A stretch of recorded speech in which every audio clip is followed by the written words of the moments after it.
Hello, everybody, and welcome to this month's Venezuela Solidarity Network webinar.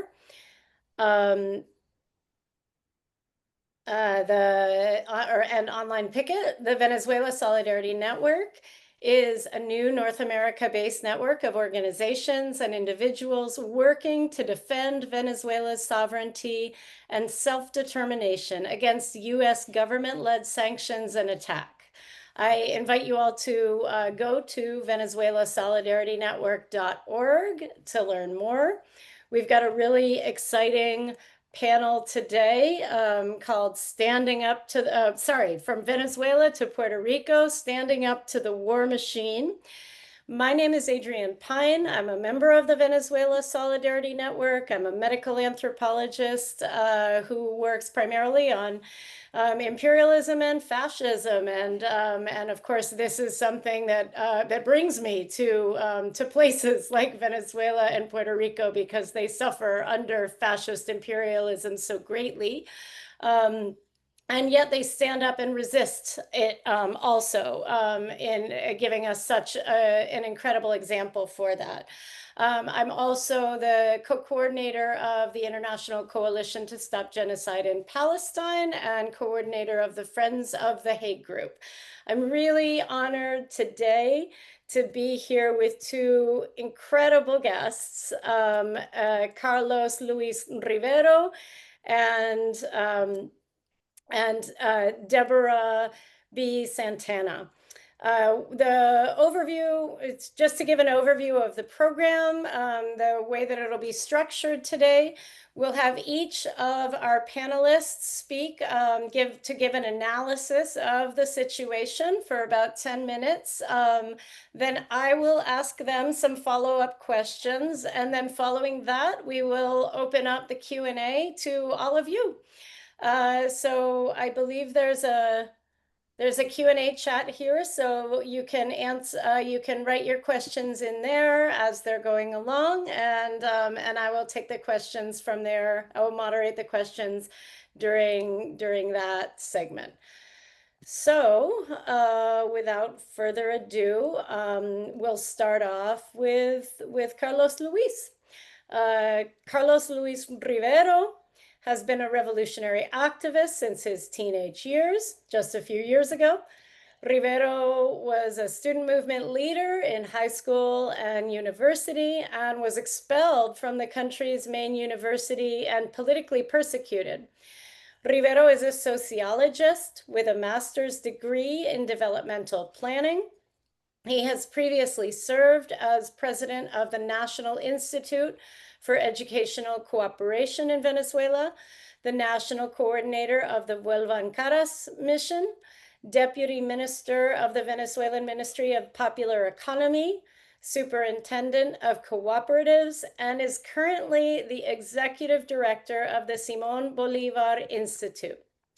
He just got back from a 10-day trip to New York City at the start of the 80th session of the UN General Assembly, where he participated in a solidarity event organized by one of our own Venezuela Solidarity Network leaders, William Camarada. And we're so honored to have you here today, Carlos Luis. The floor is yours. I would just add the caveat that because we have interpretation, please remember to speak slowly enough so that the interpreters are able to interpret. Thank you so much and welcome.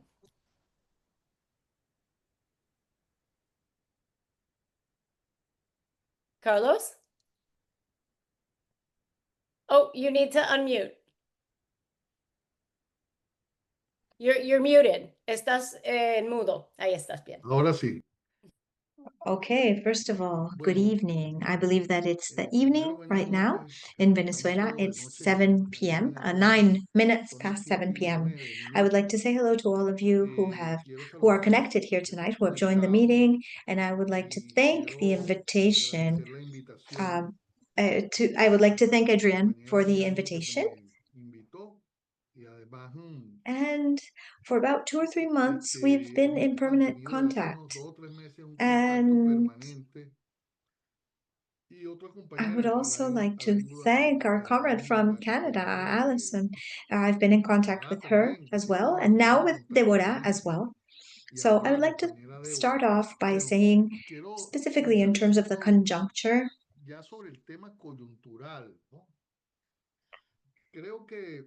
I believe that Trump's government, this second part, this second administration of Trump, or second term of Trump, from the beginning of his government, of this particular administration, he has been moving forward with quite many missteps in a very aggressive strategy against Latin America, not specifically against Venezuela, but against Latin America at large. And he wants to go back to old previous moments where Latin America had governments, puppet governments, as we call them here, puppet governments. These governments that are directed from the State Department. Even in Venezuela itself, we have a long history in the 20th century with puppet presidents, presidents that have governed for the US and for the US government in particular. At the beginning of this administration, in the first days of Trump's government, they declared the gang Tren de Aragua as a terrorist organization. This was several months ago already. So they were advancing already in this strategy. And even after or starting with this accusation, with this declaration of Tren de Aragua as a terrorist organization, the thousands of Venezuelans were accused, and they were migrants in the U.S., and in many cases they were apprehended, they were detained.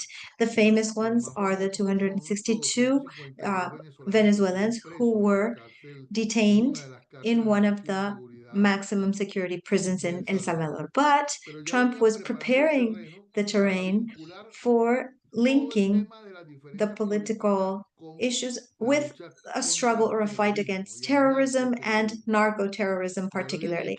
This is what they did with all the Venezuelan citizens that they were able to detain in the US. They pointed them out as members and they labeled them members of Tren de Aragua organization so as to label them terrorists and detain them with no trial, with no due process. And after the month of August, particularly on August 8th, President Trump issues an order saying that military force will be used to fight narco-terrorism. And that same day, August 8th, he doubles the reward that they had against the constitutional president of Venezuela, Nicolás Maduro. Now, as of that day, a couple of days after that threat, on the 14th of August, only 6 days later, August 14th, the deployment in the Caribbean is initiated of military with about 4,000 soldiers to attack Venezuela. On August 26th, this deployment is increased to new ships, and a submarine is incorporated, a nuclear submarine is incorporated to this deployment. On September 2nd, 11 fishermen are murdered on a boat in the Caribbean Sea.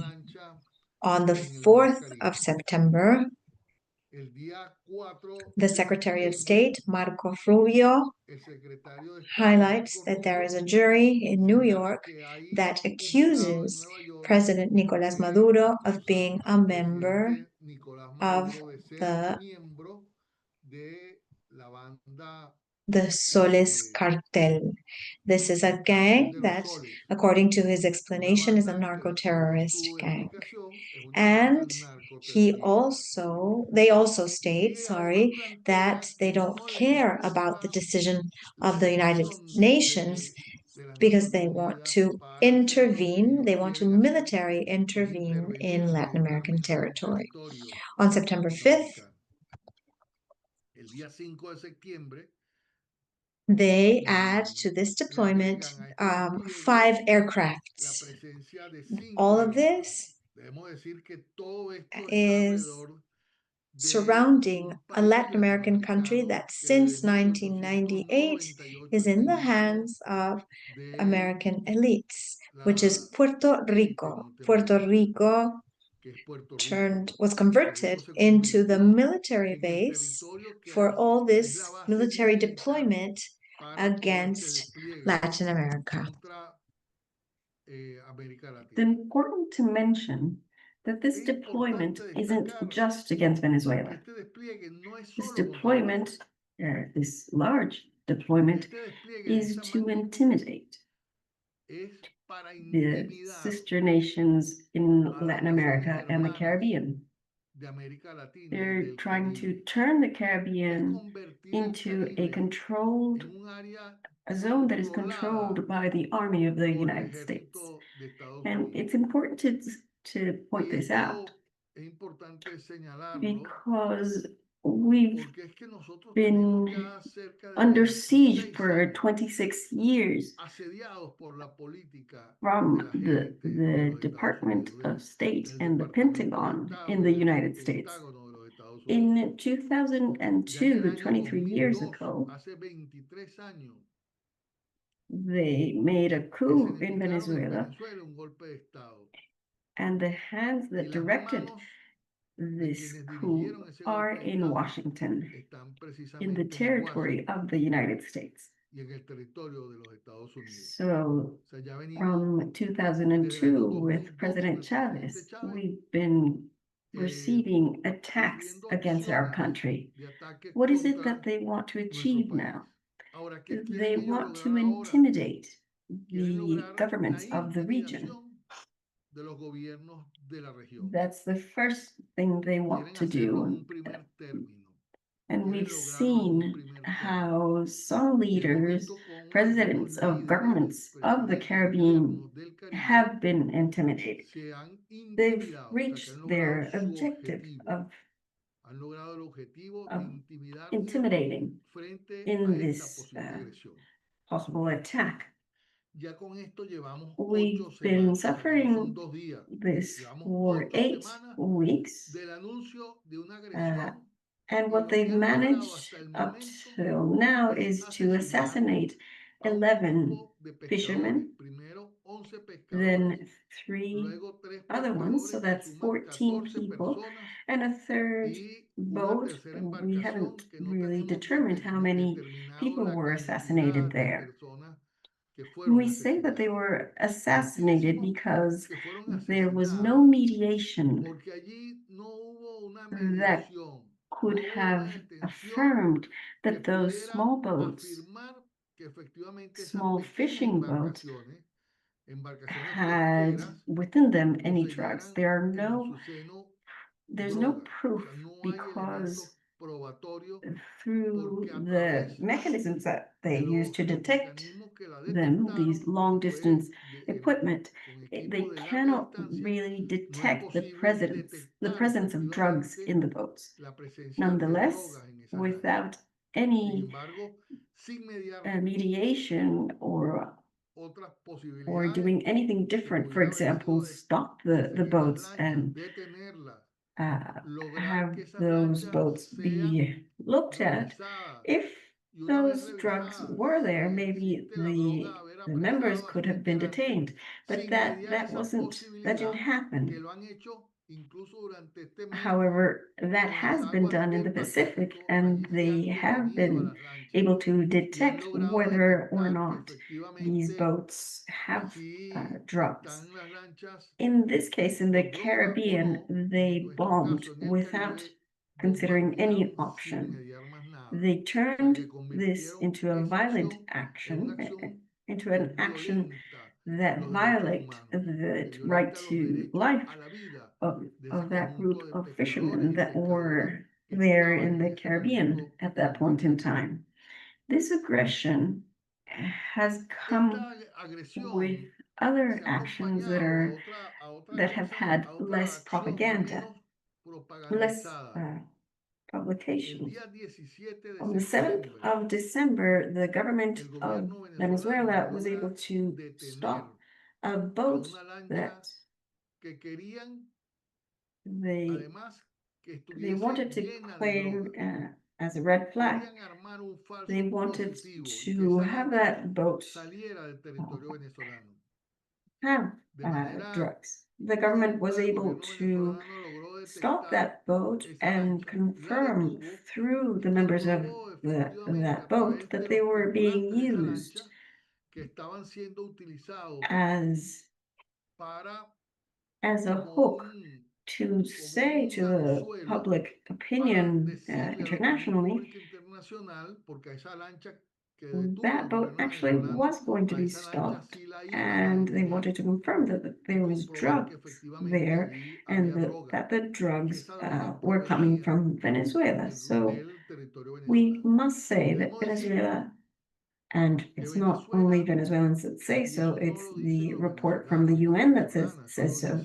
Venezuela, it has been proven that there are no plantings of drugs in this territory. It doesn't have labs to process and make drugs in this territory. And a good proportion of the drug that comes out of South America, particularly Colombia, which is the main producer, this drug comes through the Pacific. It comes out through the Pacific. A large percentage of the production from Colombia goes out via the Pacific. But this military attack happens in the Caribbean, where only 5% of the drugs are trafficked. But that small percentage is not larger because of the effects of the actions of the Venezuelan government. We broke relations with the DEA, and we have then been able to find the drugs that were meant to be trafficked and then burn it. So that won't go to the US or anywhere. It was seized by the government of Venezuela. So what they can say about us, about the Cartel de los Soles, whether it had any incidence on the traffic and consumption of drugs, if that were the case, they should have evidence of that, of this cartel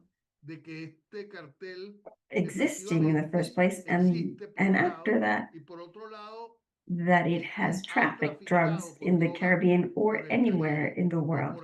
But this Cartel de los Soles in Venezuela has been talked about for 40 years, even before President Chavez came to power, because at one point a general was apprehended.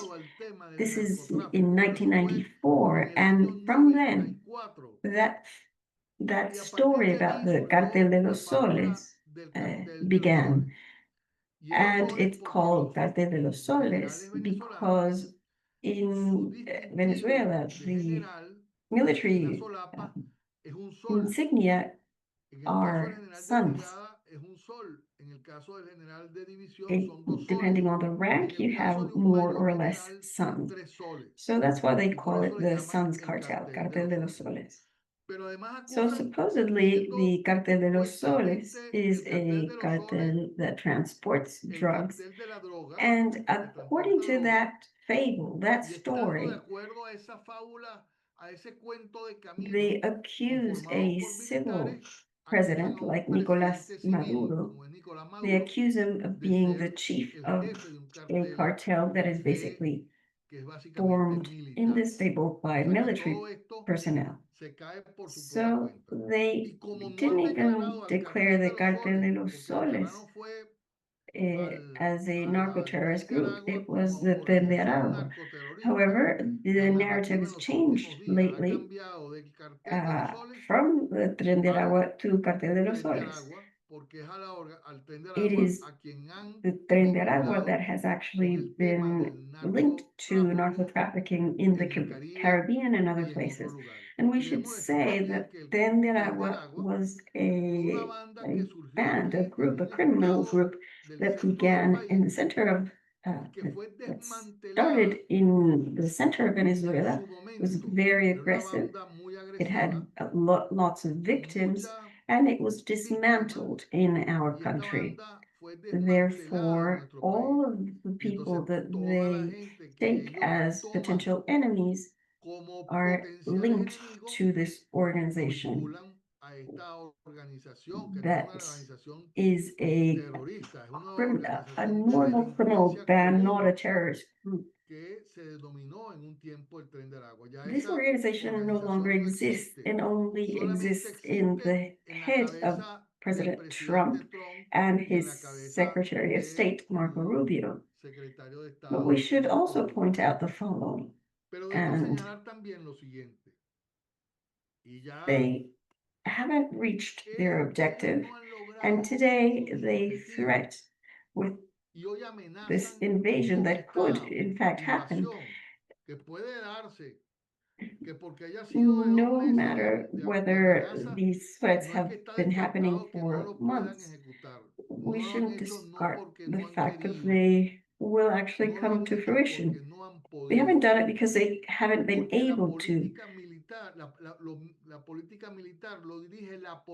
The military action is directed by politics, and we've seen how in our country, Venezuela, 87% of people living here have come together against the military invasion. And we should say that the revolutionary forces in Venezuela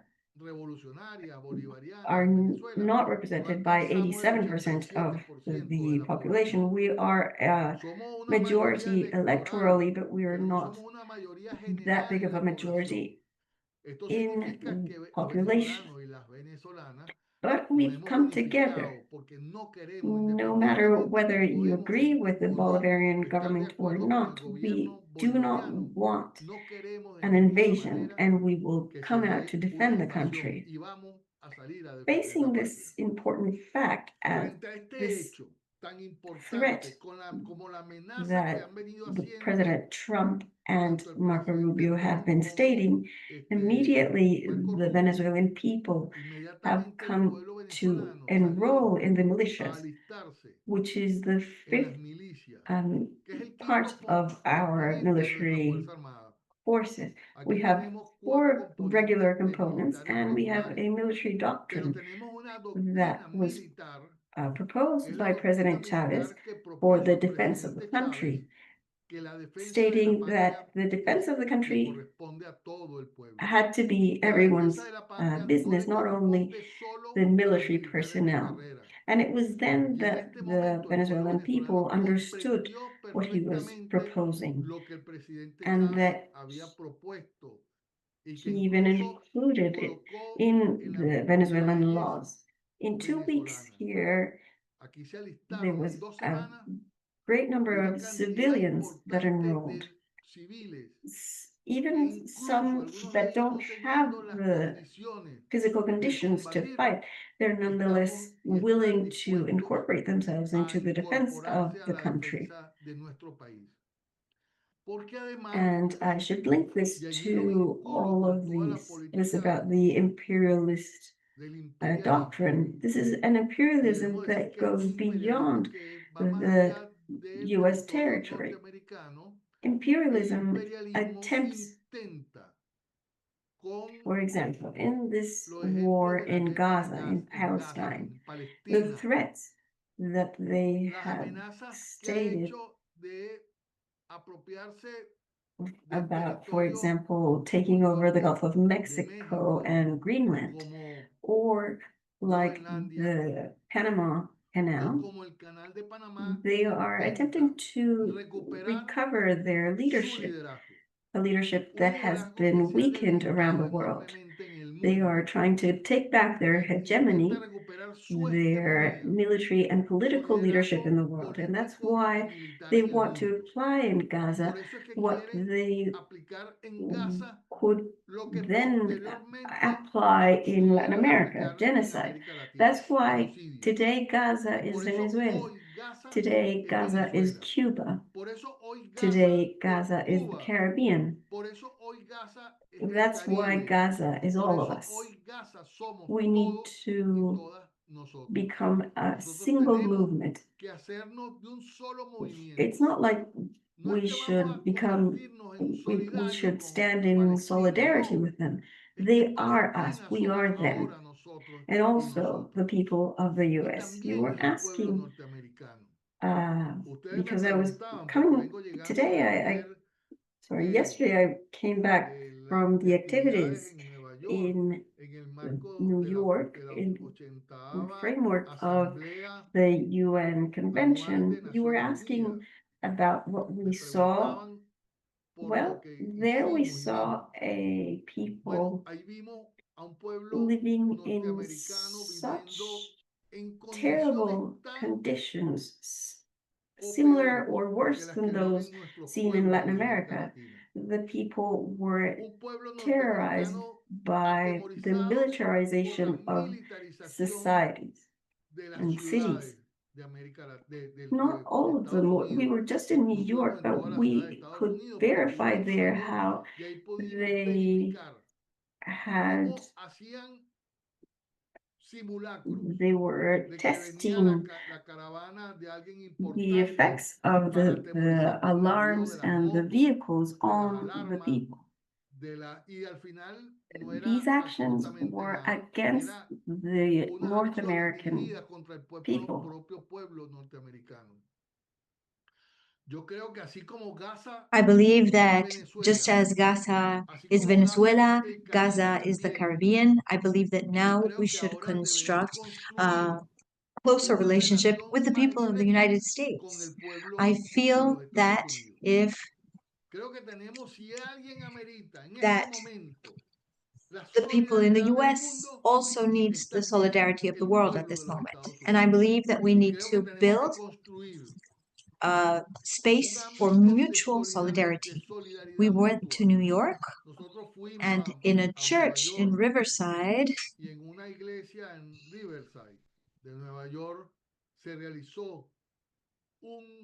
there was a solidarity act, an act of solidarity with Venezuela and against war.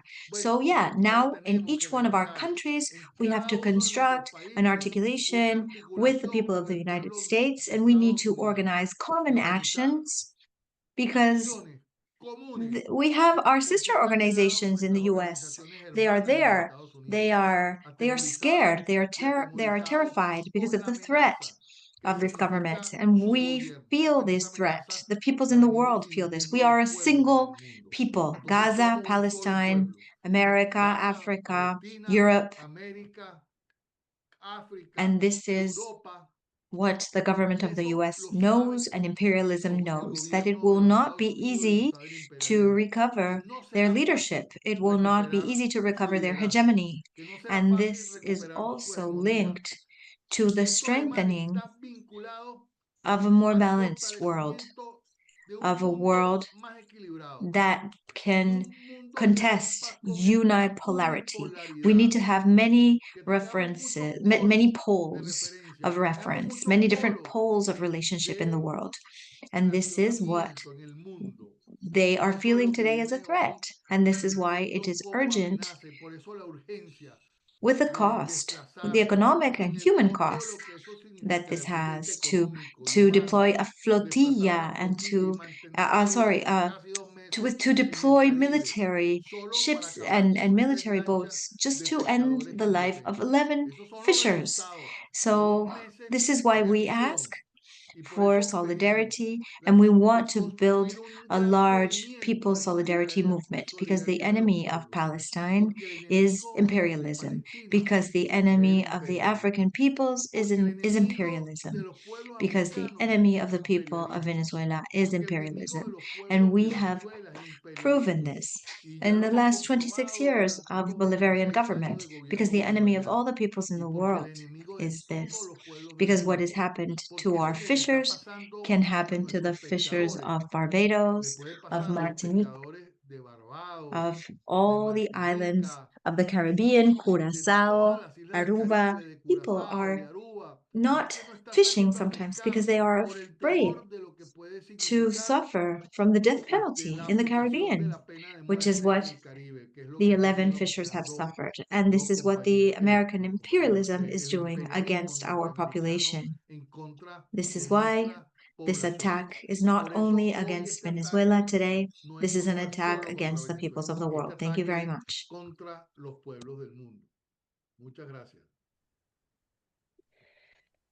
Wow, thank you so much, Carlos Luis. What a powerful presentation, and I can't wait to get into it to talk more about it.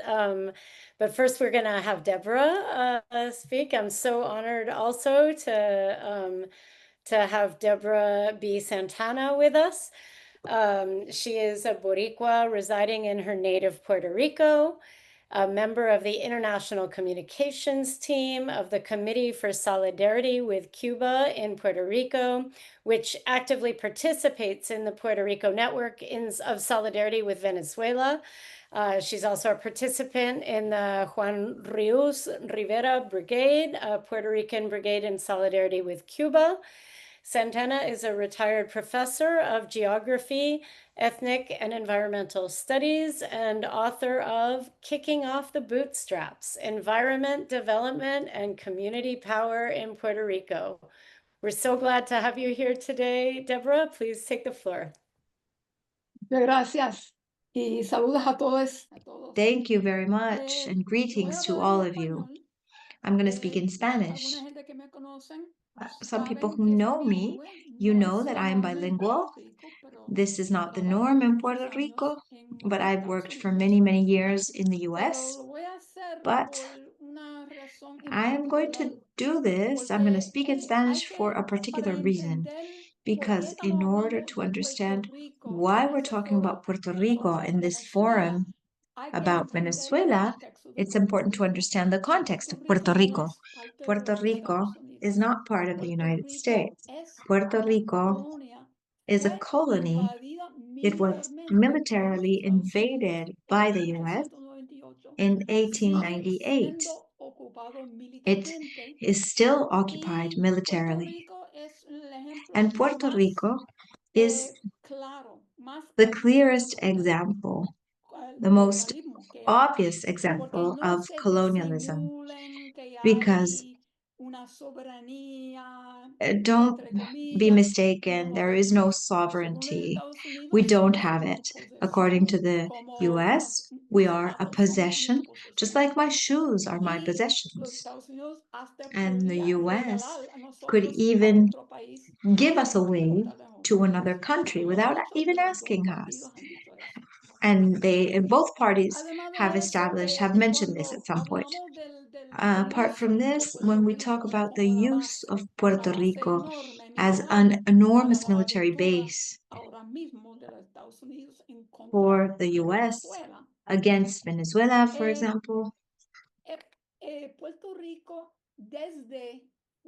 Puerto Rico, since it has been occupied by the US, has been effectively a military base in many ways. At some points, in a more active way, and at other moments less actively.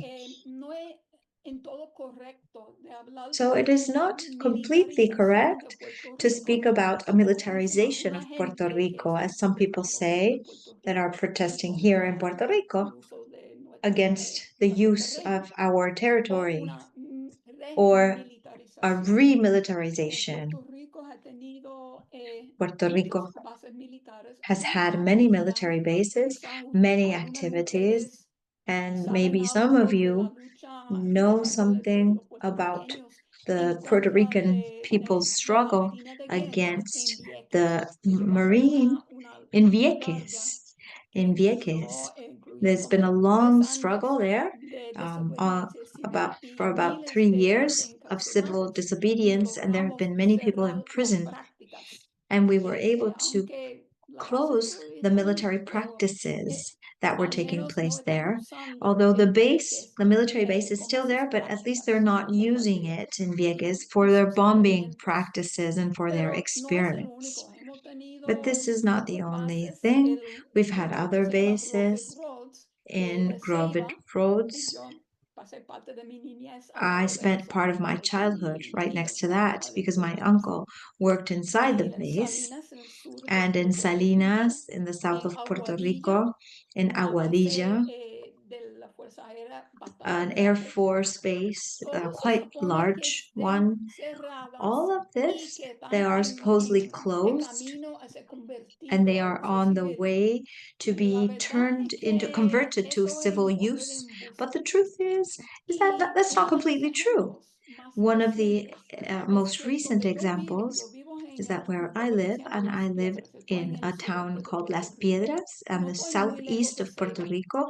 I'm not too far away Y from no Ceiba, estamos en la ruta de and ninguno de we los are vuelos not comerciales in de los any aviones. commercial plane Desde route. mediados de We're agosto not in any estamos flight path or escuchando route of muchas planes, frecuencias de but noche since de mid-August, tránsito we've de been aviones hearing y no son planes aviones very comerciales. frequently by Se night, and nota these are not por el commercial sonido que son airplanes. You can diferentes. tell because of the sound Por that lo they are menos different. amistades que viven en They are not Ceiba dicen que commercial es planes. mucho Because of peor que en eso. my friends Hay who live in Ceiba, they say it's much ruido worse.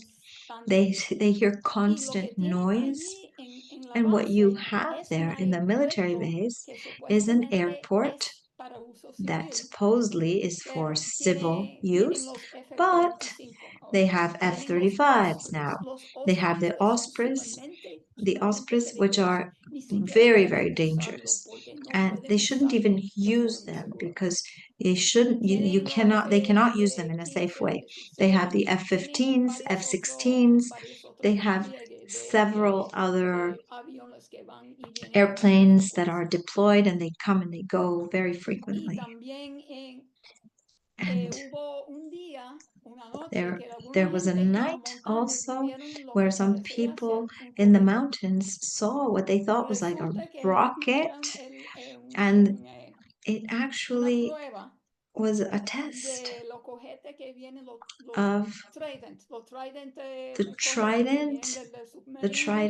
Y hizo una missiles, I prueba guess, that sobre come todo from the Puerto submarines, Rico and para they llegar did al a Caribe. test, and the missile Sin avisar a nadie. flew above Es Puerto que de momento Rico la and gente reached the también Caribbean están without viendo telling cohetes. anybody, without letting anybody know. So people are seeing Hace these par de things as well. semanas A couple of weeks incluso ago, hubo un despliegue de there was un even grupo a de la deployment Fuerza de Marina of the que Marine estaban Corps llegando y aterrizando that landed en una playa on a civil, beach, un on a civil balneario beach.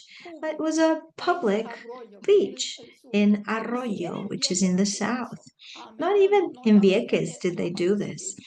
At Era en least they parte didn't civil mess with the civil part. sin anunciar This a happened in a nadie. civil Y es beach para without acostumbrarnos announcement, a without nosotros, telling a anybody, and vendernos it's la to idea make us que get eso es used to para this, to proteger sell nosotros. us the Pero idea that mira, this is ustedes for our saben que own protection. Venezuela Hey, you know that tiene amistades con Venezuela China con is Rusia, friendly y with puede China, ser que China's se friendly with puede Russia, convertir en and Puerto Rico en un they blanco might de turn ataque. Puerto Así Rico que into necesitamos, an attack estamos objective, agradecidos de tener or a target. el And so we ejército should y be thankful for milicia de los having Estados Unidos the protegiendo military of the nosotros. US that are protecting Ese es us. el cuento.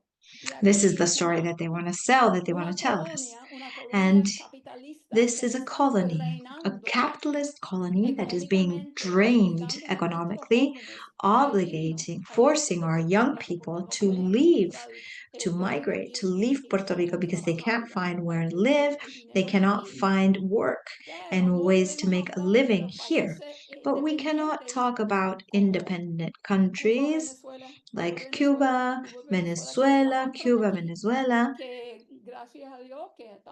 that, and thank God, because thank God we are with the US. Where would we be without them? We would be like Venezuela, be like Cuba. And I have been to both Venezuela and Cuba, and believe me, I would wish we had what they have. I don't want to say that there are no problems, but when you live in a colony where they are dismantling and they are tricking people, this is a strong thing. This is what is happening here. We have some protests here that are opposing not only the use of Puerto Rico once again to attack a neighboring country, in this case Venezuela, but also to reopen these bases, to use our territory again as a large military base, as a trampoline to threaten the rest of the Caribbean and Latin America. Aside from this, we have another serious problem here. The use of debt, because, and it's a tricky debt because we are a colony. We can't have a sovereign debt, and using this as an excuse to sell our territory, to privatize our beaches, to privatize and use our mountains, our rivers, and to take us out. Sometimes the Palestine struggle to us rings very close to home. But in Palestine, they're using tanks, and in Puerto Rico, they're using banks here. But the objective is the same: to remove the natives, and they want to turn us into a Riviera of the Caribbean. And let me tell you, when I saw this thing about the Gaza Riviera, this project, well, they've been talking about that for years, that they want to turn Puerto Rico into the Caribbean Riviera. So that's too close. It's too close to home. To us, to speak our language, to insist on our culture, that is a way of resisting, to say that we are here, that we don't want to go, we don't want to leave. There are some people who maybe know Bad Bunny, and one of his famous songs are, "We don't want what happened to Hawaii to happen to us," which is another sister or brother people, a brother people to us. We don't want what happened to Hawaii to happen here. We don't want what is happening in Palestine and particularly in Gaza to happen here. So this is why we have to do everything possible to support our brothers and sisters there so that they are not taken away, driven away. We need to look for all ways of expressing our brotherhood, our solidarity with our brothers and sisters in Venezuela. We are basically the same people. In Cuba, that's why I always go to Cuba so much. Cuba and us, we're two wings of the same bird. The idea was to achieve independence together, and that was what was happening at the end of the 19th century, but they separated us. And what I think is the most important thing that we can do is to see the connections, the links, see what is happening is Puerto Rico. In Puerto Rico won't stay in. If they manage to do what they want to do, if they manage to do what they want to in Gaza, the Zionism and imperialism, that won't stay there. They're doing it here, and they'll do it in different parts of the United States. So we need the solidarity among the people. That is what's going to save us. And that's the last thing that I will say. Thank you. Wow, how powerful. Thank you so much, Déborah. A note to the interpreters, I think I'm going to speak in Spanish from here on in, just to respect our incredibly powerful speakers, and ask them questions in Spanish as well. So everybody who's, who's listening in English, make sure you've got your English channel on, because now I'm going to switch to Spanish. So, First of all, I want to start with Carlos, or actually both of you, because you speak of things that are so complementary to each other. First, Carlos, you said that what the US is doing now with this presence, this war flotilla in the Caribbean, what they're trying to do is to intimidate the nations and the peoples of Latin America and the Caribbean, right? So uh, I think you said it very well, but I'm interested in knowing about not only about the peoples, but the states. You know, there's a difference there. The governments, even the leftist governments of South America, there's been friction. Lula in Brazil blocked the entrance of Venezuela into BRICS. Petro as well. There was tension between Venezuela and Colombia, but now we see, among other things, that the punishment, the enormous punishment by the US against Brazil via the tariffs, because of the punishment against Bolsonaro, because of his terrible crimes. And that has brought them closer to Maduro. First of all, this planning of the assassination of the foreign minister, the accusations of the state being involved in narco trafficking, and now the revocation of the visa for Petro for showing solidarity with the people of Palestine. Do you think that with the increase of threats in the Caribbean and the attacks on all of South American countries, do you believe there is a possibility that that beautiful multilateralism that came to be with Chavez, do you think that will come back? That Bolivarianism and multilateralism that was able to make to face the imperialism, do you think these attacks give an opportunity not only at the level of the peoples, but also to the states to answer? I wanted to cite, but I don't remember the author exactly. It was a teaching that I believe came to be after the Second World War. That teaching said that they came to find the communists, and I wasn't a communist and I didn't help. Then they came after syndicalist, and given that I wasn't a syndicalist, I didn't do anything. Then they came for, I don't know, women that were fighting for their liberation, and given that I wasn't a woman, I didn't do anything. But then they came to find me, and there was no one to do anything for me. I think that has been happening in our America because we've had different appreciations of how what enemy we're facing. We think that if we smile at it, it will smile at us. Let's talk about the example of Brazil. Brazil, in the last conference of the BRICS that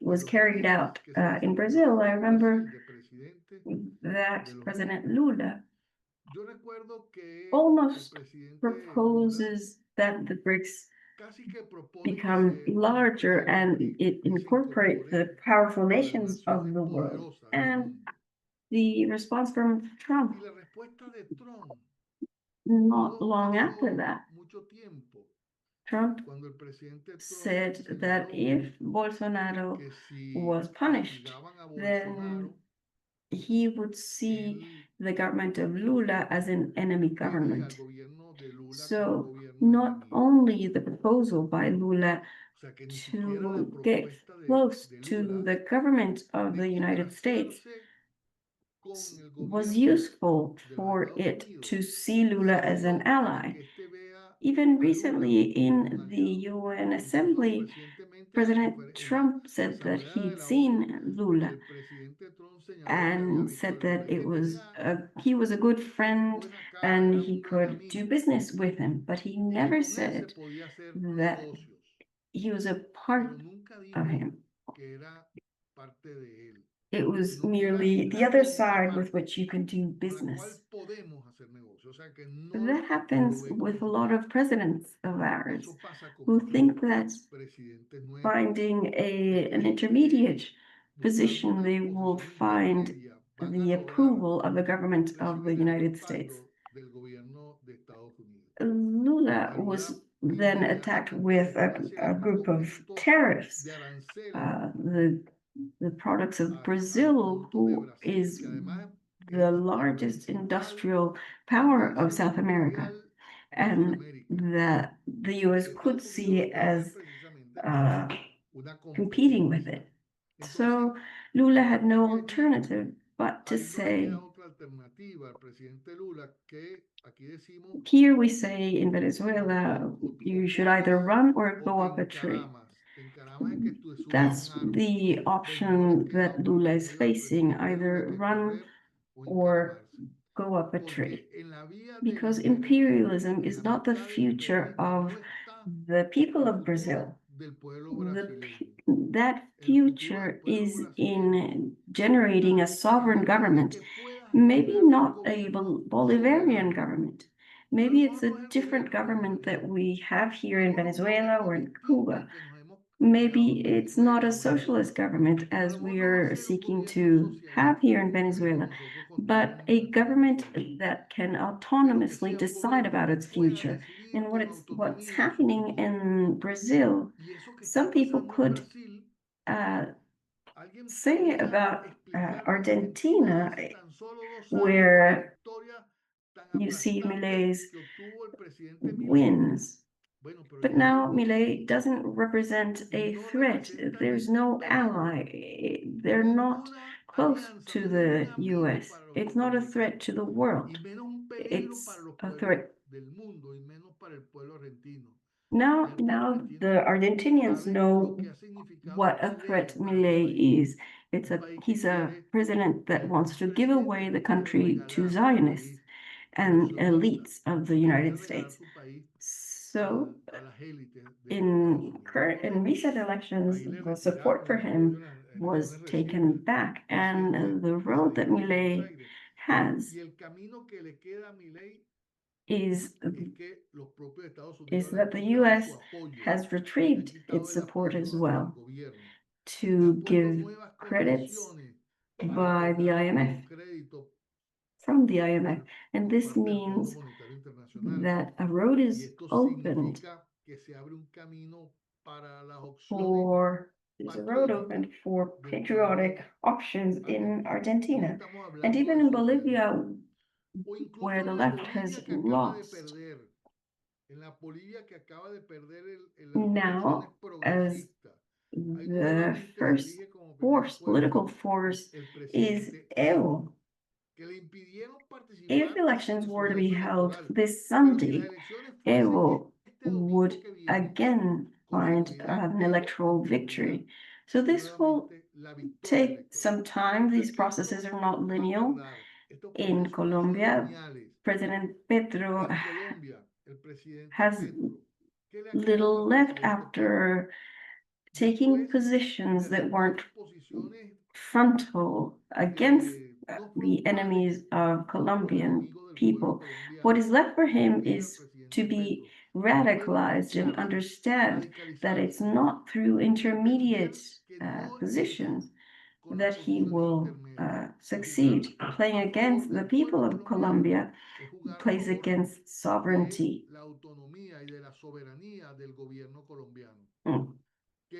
Having a truly sovereign government implies solving the problem of the 7 military bases of the US that are in the territory of Colombia.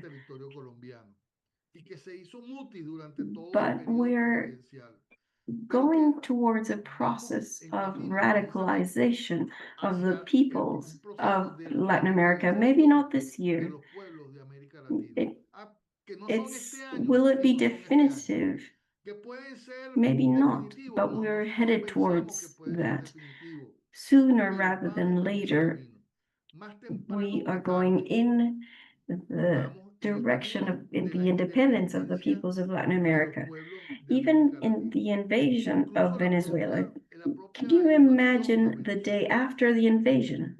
Not the year after, not the century after, but the day after the invasion, where in each street the Bolivarian movement is present, where every community is present. How will the invaders manage to keep control of the whole of the country? They would kill millions of Venezuelans. They would have to do something similar to what is happening in Palestine. Do you know what my final conclusion is about what's happening in Palestine? It's that in Palestine there's a courageous people, a people in resistance that has not been able to be defeated in any way. They had to carry out a genocide to find a way to extinguish them, but a Palestinian person in New York said that the Palestinian resistance is intact, that it hasn't received the hits that the Zionists claim that they have, and that in Iran their forces are intact, and that in Yemen they are so as well.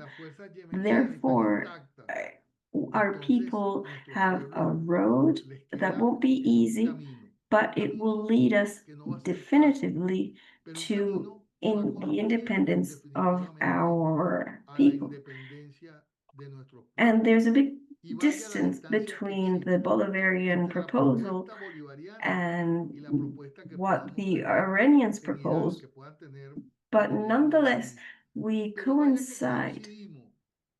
What is happening in Sahel, in Burkina Faso, in Niger, where a government is being created similar to what the Bolivarian tried to do in Latin America.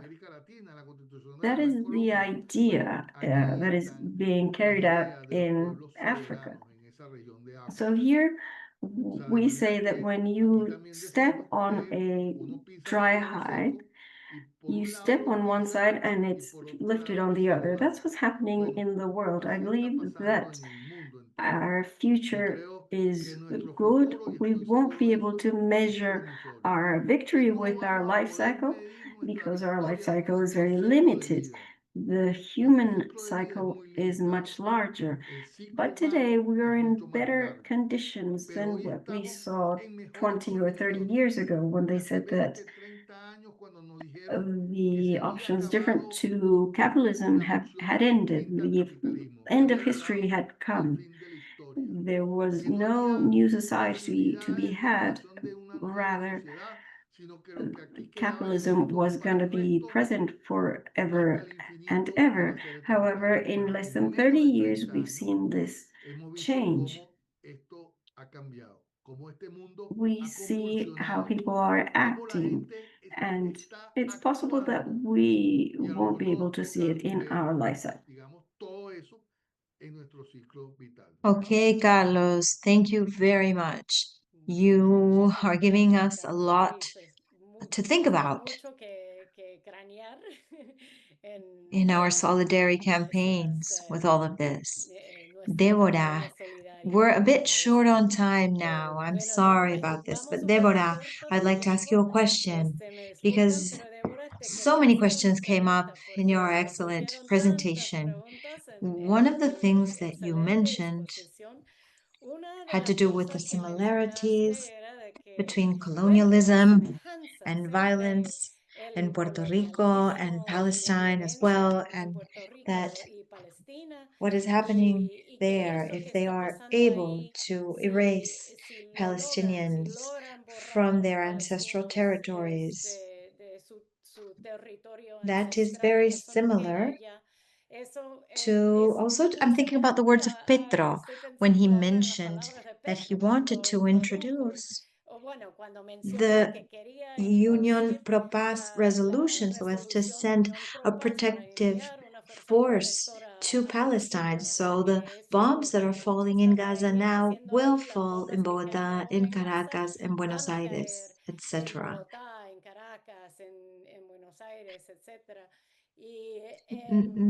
Not only there, but they are also, the movements are creating these connections. The pro-migrant movements in the US are making these connections. In LA, you see a Palestinian flag next to a Mexican flag. They understand that these struggles go together. I used to live the last 15 years of my life in Washington, in the capital city, and I feel that there are similarities. But of course, Washington is not a colony like Puerto Rico, but anyway, it doesn't have representation, and that's why it was so easy for President Trump to increase the militarization that already existed in that city, as he is doing now in Puerto Rico. How do you see the possibilities of these movements that are now seeing and understanding these articulations in the US, that threat that represents the empire within the US? How do you see the possibilities of solidarity between those of us that are not colonized, like Puerto Rico is, and the independent movement in Puerto Rico, so as to really strengthen the Latin American independence? Well, I feel that those solidarity processes of acknowledgement and recognition that the struggle that is in another taking place in another country is linked to ours. There have been several waves, like in the 30s, in the 60s. We had something similar also in the beginning of the 2000s with the World Social Forum, these attempts to make connections to connect, and right now as well. I feel, and I was listening to our comrade just now, the path has had to do with our destiny. It's not a straight path. There have been halts and deviations, and in Puerto Rico, this has always been the case. In Puerto Rico, we live a separation of our Latin American family. We are part, and Puerto Ricans, we don't realize this until we won't realize this unless we have the opportunity of traveling and spending time in other Latin American countries. And we say, oh, wow, I'm home. I am home. And this also happens in different ways in other parts of the world. And for example, in South Africa, it's the same. They feel. I have had the opportunity of spending time in Palestine many years ago, and I realized all the similarities, and I've also spent time in the Pacific, mainly, especially in Hawaii. They are our brothers, and we have our brothers and sisters, and we have many things in common. It is so important. Not everybody has the chance to travel. I was able to. I had some opportunities to do so, but in the world of social media, internet, cell phones that almost everybody accesses today, particularly young people, we are learning about what is happening so much more, and we're not depending so much on capitalist media, for example.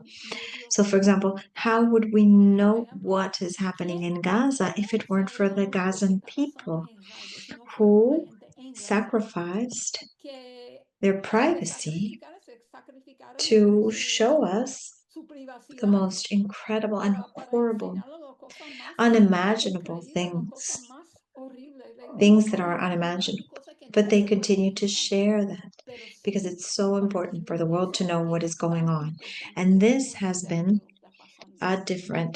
something different, something that has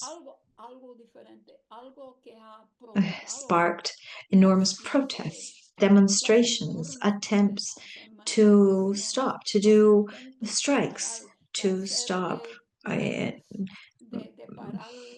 weapons from leaving the ports. England with Palestine Action. These are super brave people, people from the flotilla and it's true that when they say you shouldn't do this, it's true. It's not their function. The countries of the world should be sending their armies to stop this genocide. What is it? Why do civilians have to get on boats? It's ridiculous. I love them. But I recognize this. It shouldn't be, we shouldn't have to do this. It should be the function of the different countries, particularly the ones that are not colonies, right? We have our problems in our colonies. We have the lackeys, the colonial lackeys that want to be Trumper than Trump because they want to show solidarity. But there is nothing that is more pathetic. Nothing is more pathetic than a person that is abused trying to win the love of their abuser. That is pathetic. That is a lack of dignity there, let me tell you. So, for example, maybe you've heard that the governor of our colony, who supports Trump, and she's a colonialist, she said, I'm going to go myself and I will deliver Maduro so as to cash that reward, those millions of dollars of reward. That is really pathetic. But this is what happens with colonialism. And to a certain extent, there are other countries that do the same. The colonialists that are crazy for overthrowing Maduro and installing the Marina Corina, they are the same as our governor here. They want to do what Trump wants. Palestinians are more upset with the Arabs that have betrayed them, and I don't blame them.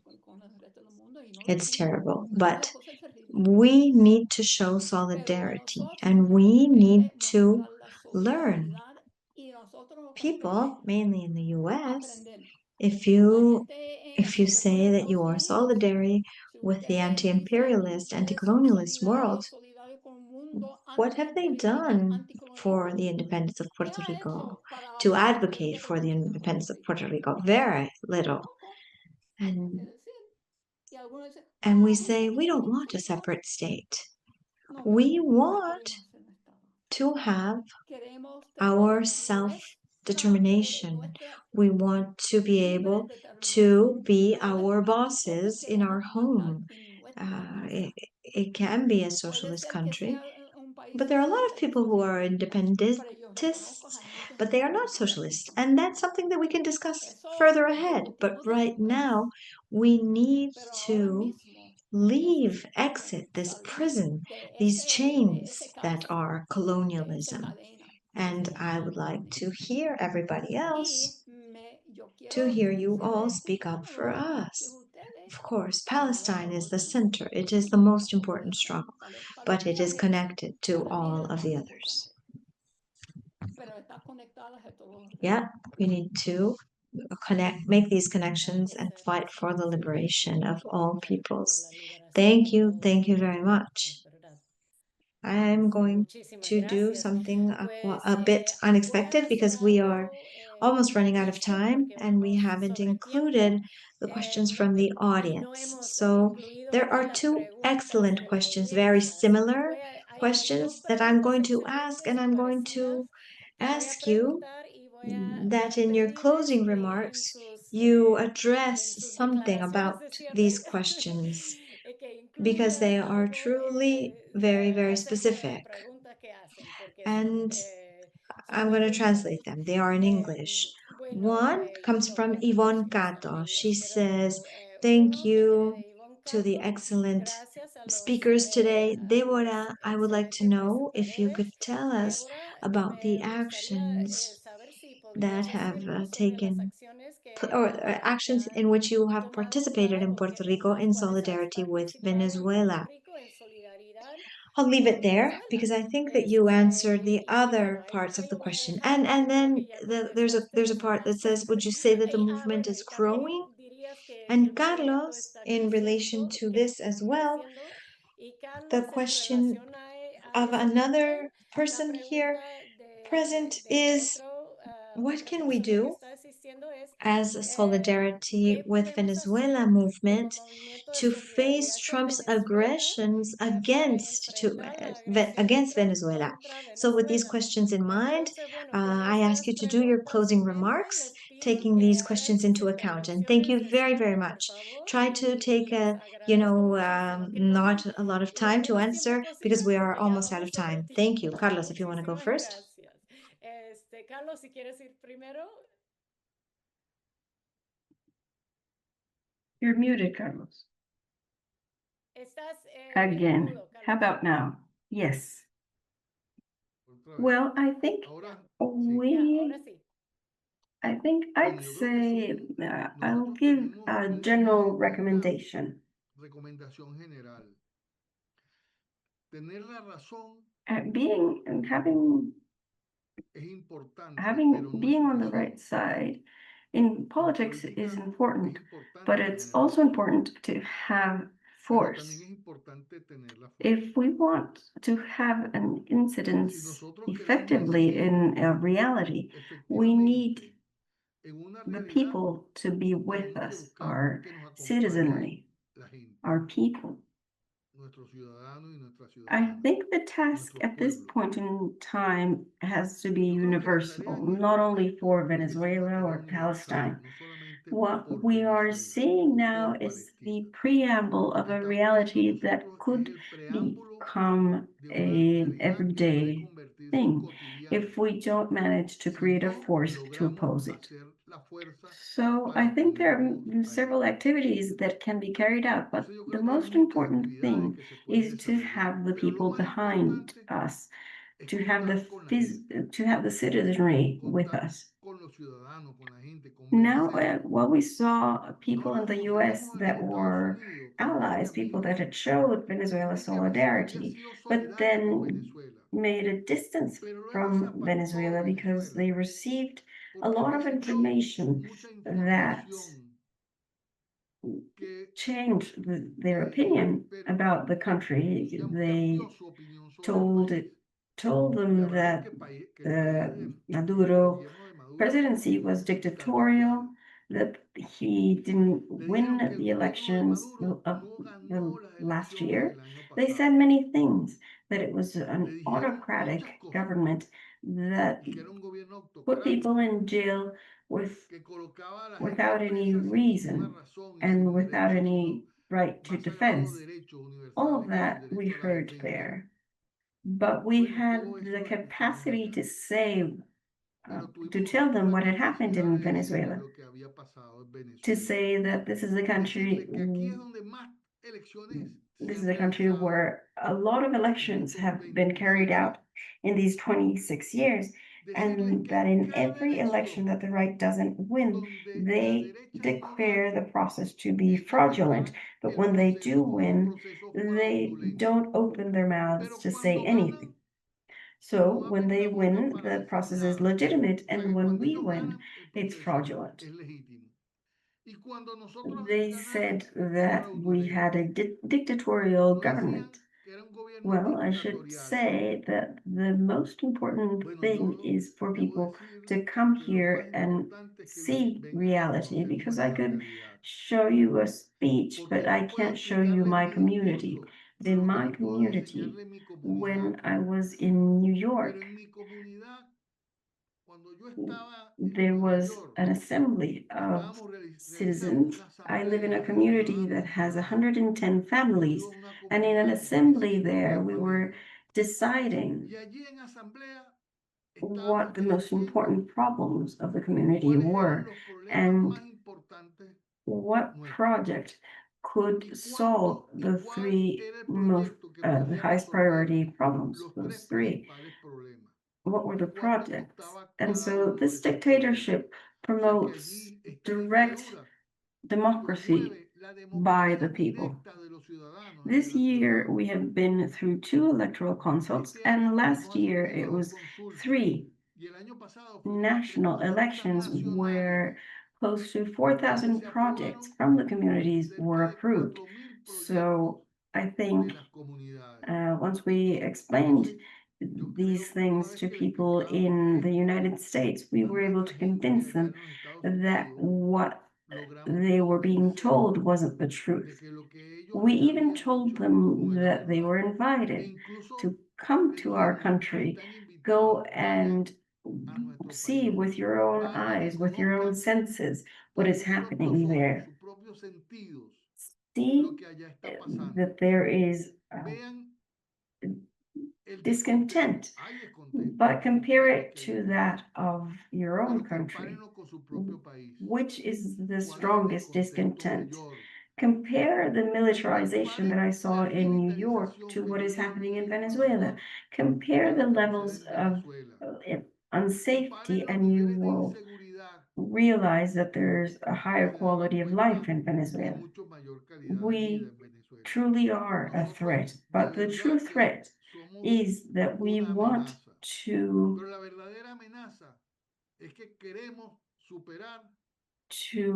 go beyond the small spaces that liberal democracies give to peoples. We want to go through a process of direct democracy where citizens decide, and that decision forces what the government does. And that's what we want to do. So we need to go to our people to say, tell the truth about what's happening in the world, what's happening in Palestine, in Cuba, in Venezuela, in Haiti, which we haven't talked about enough in this speech. They're threatening another multilateral force to control the criminal bands that they themselves created to affect the weak government of Haiti. We need to tell our people what is happening in the world, and from there, carry out actions of solidarity with Venezuela and the world. And thank you for the invitation. Thank you very much, Carlos Ruiz. Strong words and inspirational words. Well, Deborah, your closing arguments, very brief. Basically, we've concentrated our protests mainly against Puerto Rico being used as a sounding board militarily against whoever.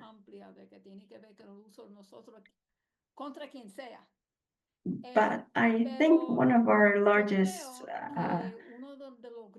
things to overcome is that our people have been receiving a capitalist propaganda for a century, and our people, in large part,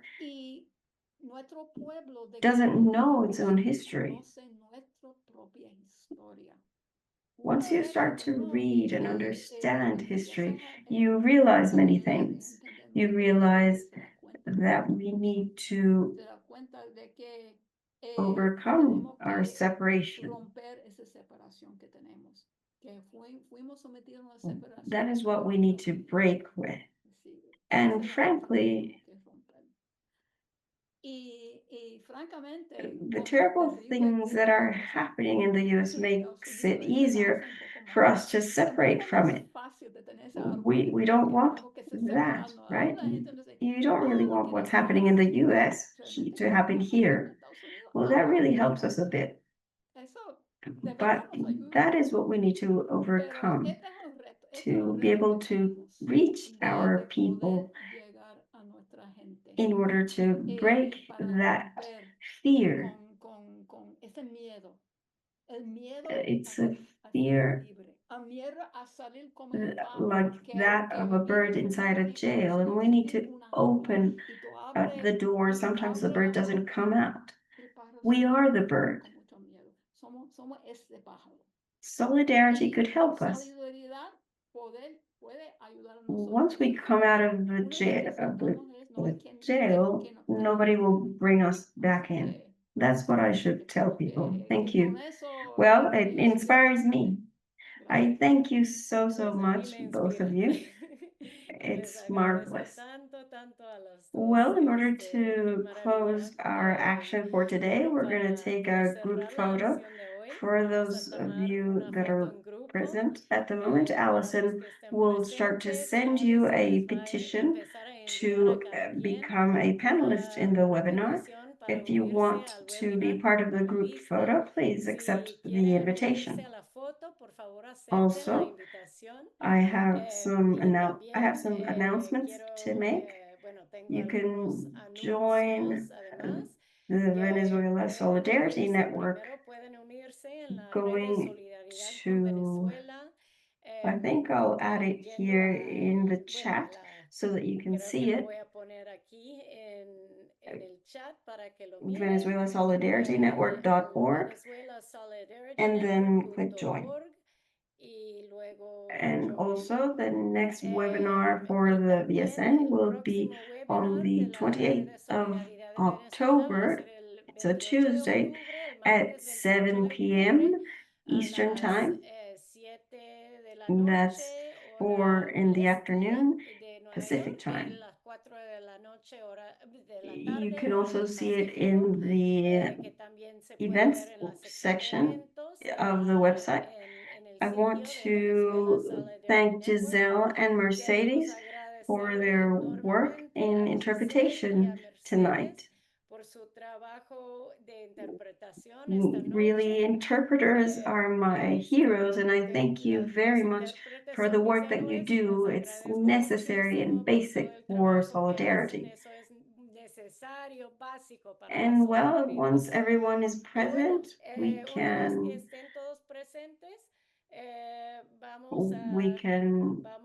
have our mass intervention for solidarity with Puerto Rico and Venezuela action.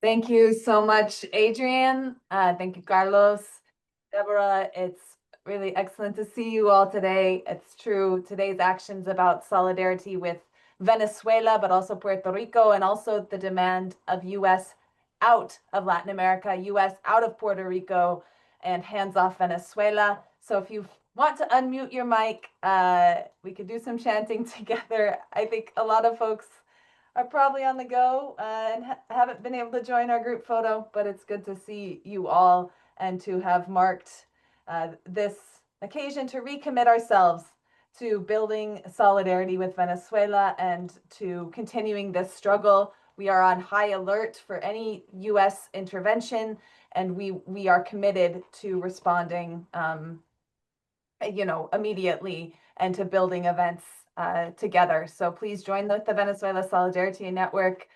Get involved in your local town or community. It was great for people here from around the world, including I saw some Northern Europe and Australia, comrades from Mexico, and other countries. So thank you all. If you want to join the picture and you haven't received an invitation, raise your hand. But a very strong hug to you all, and I think you should be able to unmute yourselves.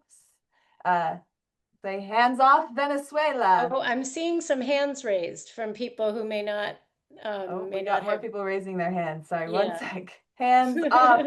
Sorry. U.S. out of Puerto Rico. U.S. out of Puerto Rico. Probably I should go to the no interpretation space and then I could hear you all. There we are. And If people you- can unmute themselves, I think, Yeah, at this point, right? You can unmute Because yourself. everybody's You can- muted. We're not hearing you. Yeah. All right, we've got some more folks on the photo. Very good to see you all. Thank you again to our speakers, our interpreters. La lucha sigue. We'll continue this struggle. Mano fuera de Venezuela. Hands off Venezuela. Vamos, Venezuela. Hands off Venezuela. Hand off Venezuela. Manos fuera de Venezuela. Hands off Venezuela. Hand off Venezuela. Manos fuera de Off América Venezuela. Latina. Mano fuera Estamos de fuera del América mundo. Latina. El mundo debe ser libre.